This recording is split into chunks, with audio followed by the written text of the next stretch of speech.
Jūs patys supratot, kad šiandien atsitiko? Žaidėm pirmų numerių, bet nepavyko. Šiaip tiek progų, tiek neišnaudotų šansų ir 4 praleisti įvarčiai.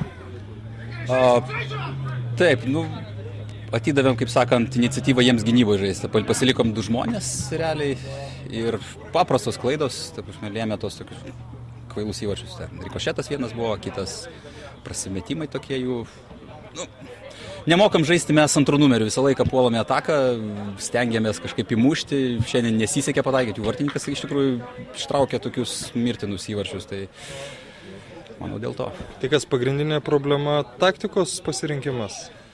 Ne, taktika pas mus yra viena.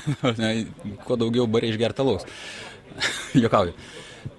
Nežinau, kažkaip visi labai norėjo matyti mušti, o realiai gavosi, kad sumušėm. Taip jau. Šiaip atrodo, kad kartojas praėjusių metų scenarijus, jeigu nekalbėtumėm apie tą taškelį išgelbėtą.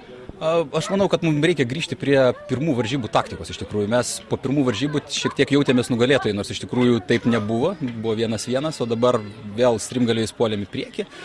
Buvo tokių nesusikalbėjimų daug, vėl noro greitai įmušti tos įvarčius, o kai neįmuši, paskui gynyboje tas lygus rezultatas tokį spaudimą duoda gynybai. Ir gynyba tokias paprastas klaidas padarė, viskas. Bet šiaip tai įmušėte įvartį, pirmavot? Įmušėm, bet kiek neįmušėm, tai kiek turėjo kristi tos vartus. Tai